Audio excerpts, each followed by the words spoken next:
बलूचिस्तान अब हमारा एक वीक स्पॉट बन चुका है। क्यों नहीं पूछा जाता कितनी लाशें उठाएं हम इन तमाम जगहों से?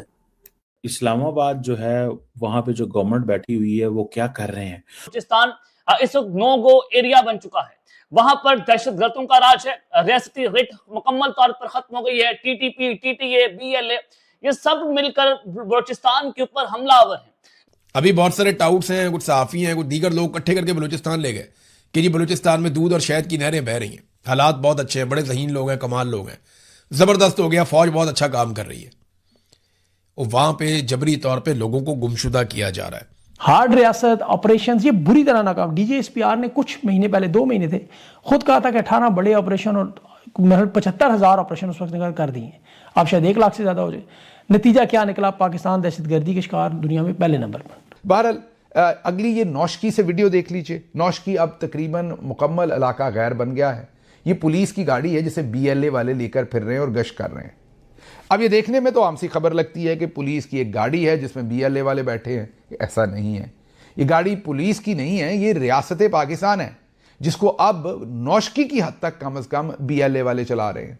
हुकूमत मुझे समझा तो दे, इनके वजीर दाखिला जो मुल्क में मौजूद नहीं होते, क्रिकेट का सत्यानाश उन्होंने कर दिया, इस्लामाबाद का सत्यानाश उन्होंने कर दिया, बलूचिस्तान का सत्यानाश उन्होंने कर दिया, खैबर पख्तूनख्वा का सत्यानाश उन्होंने कर दिया, आजाद कश्मीर का सत्यानाश उन्होंने किया।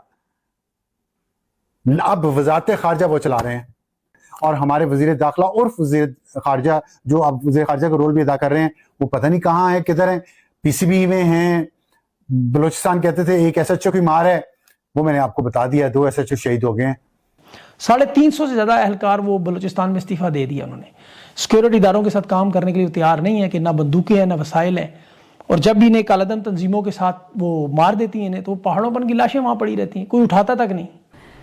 भारत की बाबत हमारे पास ऑप्शंस क्या हैं? चले अफगानिस्तान में तो हम स्ट्राइक्स कर देते हैं। ये तासुर और ये डिस्कशन हो रही है कि पाकिस्तान जो है वो कर क्या रहा है या पाकिस्तान का माइंडसेट क्या है। बनियानुल मरसूस, ऑपरेशन ज़रबुल अज़ब, सारे नाम आपको पता है अरबी में ही रखे जाते हैं क्योंकि सारे जनती हैं हमारे, आपको पता है कि जनरल्स, और क्योंकि ये जन्नती हैं और जन्नत की ज़ुबान अरबी है तो इसलिए वो अरबी में ही सारे ऑपरेशंस के नाम रखते हैं। भले काम हम शैतानों वाले करें लेकिन क्योंकि अरबी में नाम रखने से आम जो कम पढ़ा लिखा बंदा है वो यही समझता है, अरबी में गाली भी दे तो वो यही समझता है कोई अच्छी बात ही हो रही है।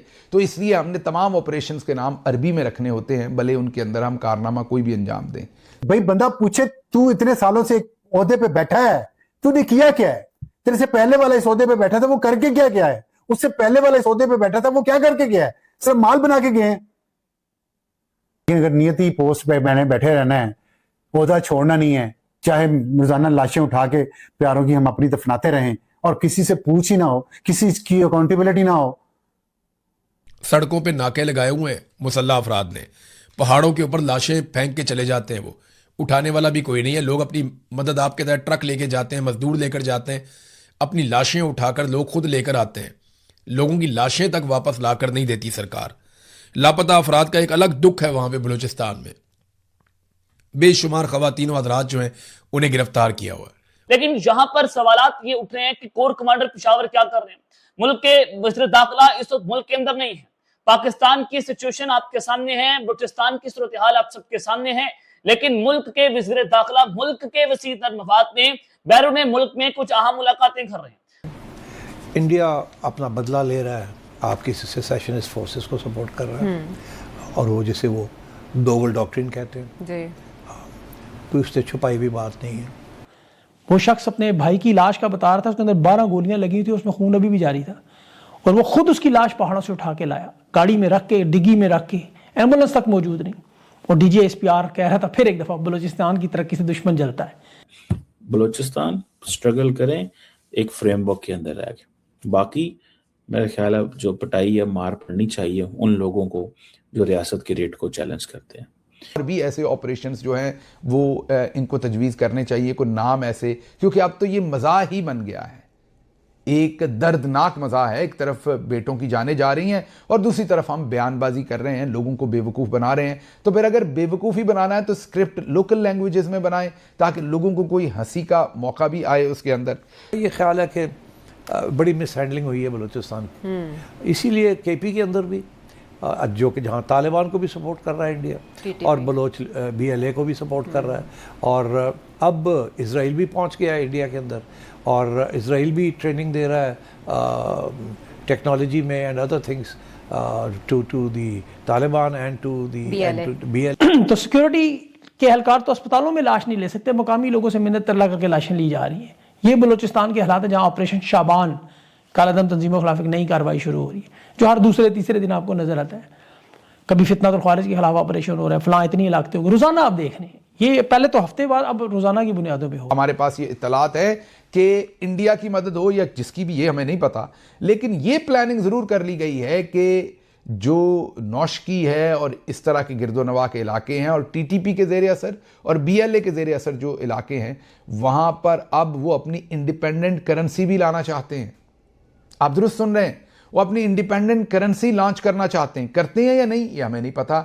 जो लोकल ग्राउंड के ऊपर सहाफ़ी हैं वो क्लेम करते हैं कि तैयारियां शुरू की जा रही हैं। वो इस हद तक दूर निकल गए हैं कि वो अब अपनी करेंसी भी वहाँ दहशतगर्द ग्रुप जो हैं वो लॉन्च करना चाहते हैं। तो आई एम वेरी अफ्रेड कि जब तक ये मामला हमारा इंडिया के साथ सेटल नहीं होगा, जी, until and unless we have a peace treaty with India and normalization with India, उस वक्त तक ये आप के खिलाफ India will use all its resources to undermine you. और मोहसिन नकवी तो शायद उस पासपोर्ट पे न्यूयॉर्क में शायद वो SHO ढूंढने गया हुआ है कि वो अमन लाए बलूचिस्तान में, और तो कोई काम नजर नहीं आता। इसको यहाँ होना चाहिए, इधर आओ। इंडिया ने सोचा कि ये बहुत ज़बरदस्त मौका है, इसको हमने एक्सप्लॉइट करना है और इनको फंड करना है और इनको पनाह भी देनी है, which is what India did. और जब तालिबान आए तो उन्होंने भी इनको डिसमेंटल नहीं किया। तो अब सिचुएशन ये है कि ये अब वो सारे इकट्ठे हो गए हैं, और आपके पास जिन बलोचों के साथ आप बलूचिस्तान में हुक्म कर रहे हैं उनकी कोई हैसियत नहीं है। तो एक के बाद एक दुख की कहानी, एक दास्तान है। मैं लोगों की बातें सुन रहा था, दिल दहला देने वाली बातें। वो इतने परेशान हैं और वहां पे पुलिस वाले काम करने से इनकार करते हैं। क्यों जनाब, हम कैसे काम करें? हमारे पास तो हथियार नहीं है, हमारी तो पीछे से मदद ही नहीं आती। अगर हम 200 लोगों से भी लड़ पड़े तो सरकार हार मान लेती है, पीछे कोई हथियार लेकर नहीं आता। पूरे शहरों पे आकर दहशतगर्द कब्जा कर लेते हैं और ये लोग कुछ कर नहीं सकते। नमस्कार दोस्तों, स्वागत है आपका भारत नाउ में। दोस्तों, पाकिस्तानी मीडिया की तरफ से खबर आ रही है कि बलूचिस्तान के हालात कितने बुरे हो चुके हैं। कुछ इलाके बलूचिस्तान में नो गो जोन भी बन चुके हैं, यानी पाकिस्तानी आर्मी या पाकिस्तानी पुलिस वहां पर जा ही नहीं सकती। यहाँ तक कि जितने भी आर्मी और ऑफिसर वहां पर तैनात है वो अपने धड़ाधड़ रेजिग्नेशन जो है वो दे रहे हैं। कुछ इलाके ऐसे हैं जहां पर BLA वालों का टोटल कब्जा हो चुका है, वहां पर किसी का भी आना जाना अलाउड नहीं है। यहाँ तक कि उन्होंने अपनी करेंसी भी छापने की पेशकश कर दी है, मतलब वहां पर अब अलग से करेंसी चलेगी। बलूचिस्तान हाथ से निकल चुका है या बलूचिस्तान को खो दिया है पाकिस्तान ने। जिस तरह की इंसर्जेंसी वहां पर देखने को मिल रही है, कोई ऐसा सरकारी ओहदा या कोई ऐसी सिक्योरिटी फोर्सेस नहीं है जो कि सुरक्षित हो। इससे पहले जो हमला हुआ था उसमें जो कई पुलिस वाले जिनको उठाकर BLA वाले ले गए थे, पाकिस्तानी आर्मी की तरफ से मिन्नतें तरला करके पैसे वगैरह देकर फिर उनको छुड़ाया गया। इसके अलावा BLA वालों ने जिन पुलिस वालों को मार दिया था उनकी लाशें भी वहीं पर अभी तक पड़ी है, उठाने के लिए कोई नहीं गया। जो पुलिस वाले और आर्मी वाले मारे गए हैं उनके रिश्तेदार या उनकी फैमिलीज वहां पर जाकर 3 दिन बाद उनकी लाशें जो है वो उठा रही है। आर्मी इतनी मजबूर हो चुकी है कि वहां पर जा नहीं सकती, अपने सिक्योरिटी फोर्सेस की लाशें जो है वो उठाकर वापस नहीं ला सकती। मतलब सोचिए सिचुएशन किस तरह की क्रिएट हो चुकी है। पाकिस्तानी आर्मी की तरफ से धड़ाधड़ बयानबाजी हो रही है, ऐसा कर देंगे वैसा कर देंगे। ग्राउंड रियलिटी ये है कि पाकिस्तानी फौज बलूचिस्तान के अंदर जा भी नहीं सकती। अब इस पूरे मामले को लेकर पाकिस्तानी गवर्नमेंट और पाकिस्तानी आर्मी को बहुत ही ज्यादा कोसा जा रहा है पाकिस्तानी मीडिया के ऊपर। खास करके जो मोहसिन नकवी है जिसने ये बयानबाजी की थी कि ये जो BLA वाले हैं ये एक SHO की मार है, वो खुद 12 दिनों से विदेश दौरे पर जाकर बैठा हुआ है। इंटरनल सिचुएशन की पूरी धज्जियां उड़ चुकी है, किसी के कुछ कंट्रोल में नहीं है। फिर भी पाकिस्तानी आर्मी की तरफ से दिलासे दिए जा रहे हैं कि सब अंडर कंट्रोल है और चीजें जल्द ठीक हो जाएगी।